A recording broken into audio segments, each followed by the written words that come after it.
Assalamu alaikum, dear students of class 5th primary, subject EVS, topic close your eyes and tell, page number 17.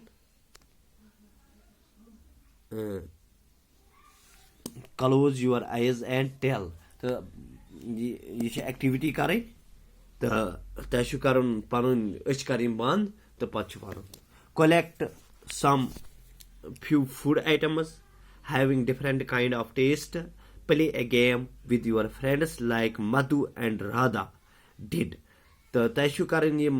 के food items तु करन जमा collect करन तो पछ Yemen वारिया कस्मुक test आस यानी अड़ आसन स्वीट आसन सूर आसन या आसन म्यूठ आस चुक आस टुठ आस तो चीज करन जमा वारिया तो आन तो पच गिंद गेम पन्न सथियन सत कन राधा तो मधु गिंदान मधु तो राधा गिंदान पे वन तुम पन्निस फ्रेंड्स तो tell your friend to taste the food and ask तो बंद कर टेस्ट फूड पे वन तो यह कुछ food how did it taste कह फूड त्रो फॉर एग्जाम्पल त्रो हाउ डिड इट टेस्ट क्युथ टेस्ट यह चुक मधुर यानी खट्टा मीठा या कड़वा क्या यह वन अमिस तो for what was the food item तो बे क्या फूड आइटम तो इस लिखो इत कन the taste was sweet the taste was इत लिखूँ the taste was sweet for example the food item was sugar suppose sugar is given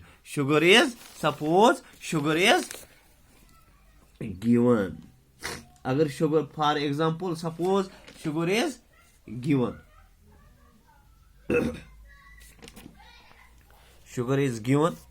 तो इस करो एग्जाम्पल वन इमिस टेस्ट क्या व्हाट डिड इट टेस्ट वन the taste was sweet the food item was sugar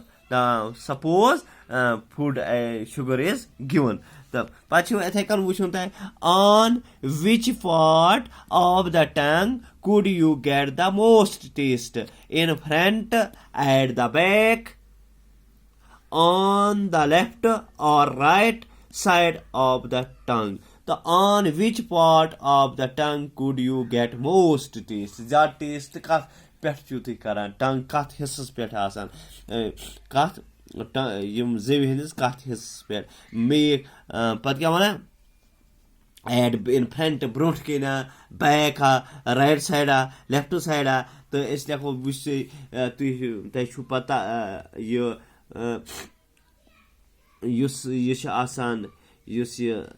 टंग तो यह कर टेस्ट अत टेस्ट यह डिफरेंट पार्ट्स या front टंगस front side front part या बैक पार्ट या राइट या लेफ्ट यह अत मुख्तलिफ पार्ट मुख्तलिफ पार्टन पे अत जूनज हिस्स तो वारिया जूनजन पे डिफरेंट टेस्ट हेका यह अत टंग हेका वारियान हिस्सन पे डिफरेंट टेस्ट कर तो लिखो इत कन इन फ्रंट और क्या लिखित क्वेश्चन क्या वन विच यह तुम कर यह एक्टिविटी विच टेस्ट क्या वन ये on which part of the tongue could you get the most taste in front and back on the left और right side of the tongue तो कत पार्टस पे तुम कर मोस्ट ज्यादा टेस्ट मे वो तुम कि टंग डिफरेंट पार्ट यमो कर डिफरेंट पार्टस पे डिफरेंट पार्ट जव हंद अत different taste zones different taste zones मुख्तलिफ टेस्ट जोनस मुख्तलिफ हिस्स यानी अगर टिप ब्रहम साइड अत मज कर महसूस यह स्वीट या पत कन तथ मज कर खट्टा तो इथे कन मजबगिम हिस्स अत मज कर ब्या टेस्ट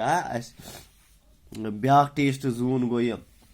तो इस लिखो इत कन in front side suppose sugar has been taste in front side यानी शुगर मुदर has been taste front side पे लिखित इन फ्रंट साइड में लिखो इत suppose sugar has been taste different parts of note different parts of the tongue have different taste Jonas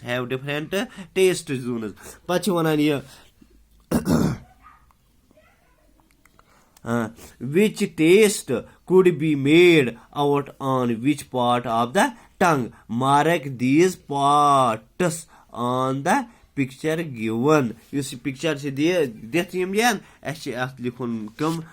taste kaman partan ped gasan chu kus taste kaman partan ped on which taste could be made out on which part of the tongue. Mark these kus taste is wucho et kanan अगर वो निम फ्रंटस पे वो यम थो sweet निम sweet पत वो निम गो salty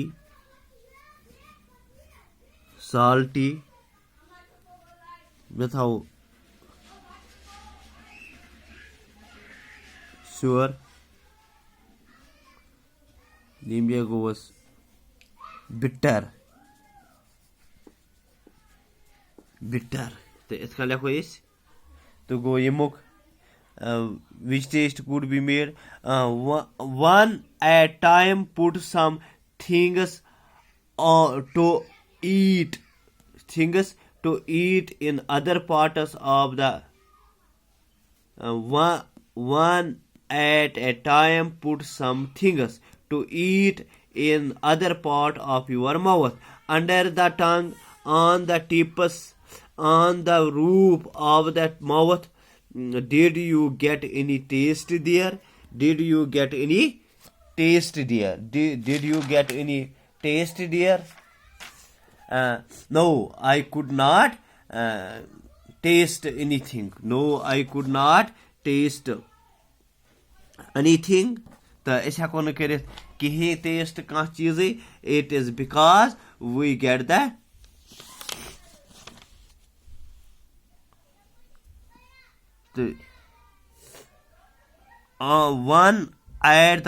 one at a time put some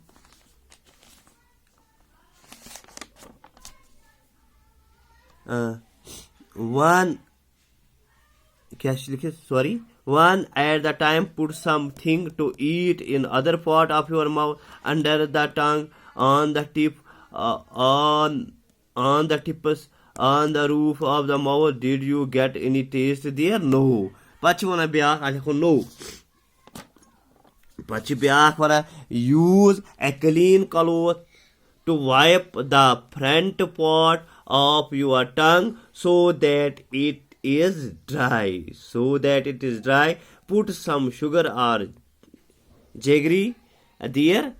Could you taste anything? Why did this happen? तो क्या वन ये दपा एक्टिविटी कर यूज क्लीन क्लोथ साफ कपड़े अन तो यह वाइप कर टंग पन तो in front part the front part of your tongue तो फ्रंट पार्ट कर कम वाइप कर तो पे शुगर या वनो शुगर नत वनो गुड़ गोड या शुगर त्रावन अत पे कुड यू टेस्ट एनीथिंग तुम हेकवा टेस्ट कर तो वाई डिड दिस हैपन तो यह क्या तो इत कन तो ये करो ये वाइप करो तो अत मे سٲنِس ٲسس منٛز چھِ آسان اکھ سلوا کیٛاہ چھِ آسان سلوا چھِ آسان تہٕ یہِ چھُ گژھان مِکٕس کَتھ سۭتۍ یُس أسۍ غذا کھٮ۪وان چھِ تَتھ سۭتۍ چھِ گژھان مِکٕس تہٕ ییٚلہِ یہِ مِکٕس چھُ گژھان تہٕ اَمہِ سۭتۍ چھِ اَسہِ باسان ٹیسٹ تہٕ پَتہٕ چھِ اَمہِ سۭتۍ باسان اَسہِ زیٚیہِ پٮ۪ٹھ ٹیسٹ تہٕ ییٚلہِ نہٕ سلوا کوٚر اَسہِ کیٛاہ خۄشِک اَمہِ سۭتۍ اَصٕل پٲٹھۍ کوٚر اَسہِ وایپ یہِ ٹنٛگ تہٕ یہِ گٔے خۄشِک ڈرٛاے گٔے یہِ تہٕ تیٚلہِ باسہِ نہٕ اَسہِ یہِ کِہیٖنۍ کیٛاہ باسہِ نہٕ تیٚلہِ باسہِ نہٕ اَسہِ ییٚلہِ نہٕ اَتھ سۭتۍ سلوا رلیو کِہیٖنۍ تیٚلہِ باسہِ نہٕ اَسہِ یہِ ٹیسٹ باسہِ نہٕ اَسہِ تیٚلہِ کِہیٖنۍ تہٕ یِتھ کٔنۍ لیکھو نو I کوٚڈ not test any thing it is because we get the test only وین the food mixes up with saliva and reaches taste buds present on the tongue. Shukriya.